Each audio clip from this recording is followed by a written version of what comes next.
ಸಂಜೆ time tea ಜೊತೆಗೆ ಈ ರೀತಿ ಒಂದು ಸ್ನ್ಯಾಕ್ಸ್ ಇದ್ದರೆ ತುಂಬಾ ಚೆನ್ನಾಗಿರುತ್ತೆ. ಕಡಲೆ ಬೀಜದಿಂದ ಮಾಡೋ ಅಂಥ ಚಾಟ್ ಇದು. ಬನ್ನಿ ಹಾಗಾದರೆ ನೋಡ್ಕೊಳ್ಳೋಣ ಕಡಲೆ ಬೀಜದಿಂದ ಚಾಟ್ಸ್ನ ಹೇಗೆ ಮಾಡೋದು ಅಂತೇಳಿ. Welcome back to my channel Sonu special. ಮೊದಲನೇದಾಗಿ ನಾನಿಲ್ಲಿ ಕಡಲೆ ಬೀಜ ನೆನೆಸಿಟ್ಟಿದ್ದೀನಿ. 3 ಗಂಟೆಯಿಂದ ನೆನೆಸಿಟ್ಟಿದ್ದೀನಿ.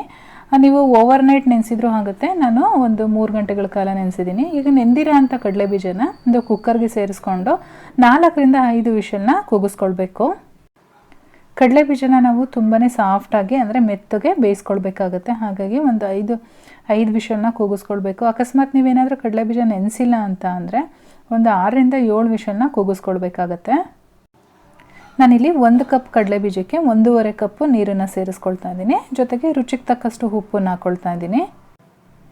ಇವಾಗ ಒಂದು ಲಿಡ್ ಕ್ಲೋಸ್ ಮಾಡಿ 5 ವಿಷಲ್ ಕೂಗಿಸ್ಕೊಳ್ತೀನಿ.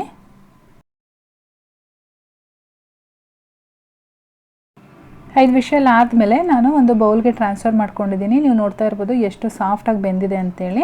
ಇವಾಗ ಇದಕ್ಕೆ 1 ಟೊಮೊಟೊನ ಕಟ್ ಮಾಡಿದ್ದೀನಿ ಚಿಕ್ಕದಾಗಿ, ಅದನ್ನು ಸೇರಿಸ್ಕೊಳ್ತಾ ಇದ್ದೀನಿ.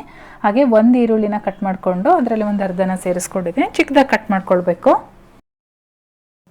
ಒಂದು 1/4 ಟೀ ಸ್ಪೂನ್ ಉಪ್ಪು ಸೇರಿಸ್ಕೊಳ್ತಾ ಇದ್ದೀನಿ. ಕಡಲೆ ಬೀಜ ಬೇಯಿಸ್ಬೇಕಾದ್ರೆ ಉಪ್ಪು ಹಾಕಿರ್ತೀವಿ, ನೋಡಿಬಿಟ್ಟು ಉಪ್ಪನ್ನು ಸೇರಿಸ್ಕೊಳ್ಳಿ, ಬೇಡ ಅಂದರೆ ಸ್ಕಿಪ್ ಮಾಡ್ಕೊಳ್ಳಿ. ಒಂದು 1/4 ಟೇಬಲ್ ಸ್ಪೂನಷ್ಟು ಖಾರದ ಪುಡಿನ ಸೇರಿಸ್ಕೊಂಡಿದ್ದೀನಿ. ಖಾರ ನೋಡಿ ಹಾಕ್ಕೊಳ್ಳಿ. ಹಾಗೆ ಒಂದು 1/4 ಟೇಬಲ್ ಸ್ಪೂನಷ್ಟು ಚಾಟ್ ಮಸಾಲ ಪೌಡರು, ಒಂದು 1/4 ಟೇಬಲ್ ಸ್ಪೂನಷ್ಟು ಆಮ್ಚೂರ್ ಪೌಡರು, 1/4 ಟೇಬಲ್ ಸ್ಪೂನಷ್ಟು ಗರಂ ಮಸಾಲ ಪೌಡರ್ನ ಸೇರಿಸ್ಕೊಂಡಿದ್ದೀನಿ. ಲಾಸ್ಟಲ್ಲಿ ಸ್ವಲ್ಪ ಕಟ್ ಮಾಡಿರ್ತಕ್ಕಂಥ ಕೊತ್ತಂಬರಿ ಸೊಪ್ಪನ್ನು ಸೇರಿಸ್ಕೊಂಡು ಎಲ್ಲದನ್ನು ಕೂಡ ಚೆನ್ನಾಗಿ ಮಿಕ್ಸ್ ಮಾಡ್ಕೊಳ್ಬೇಕು.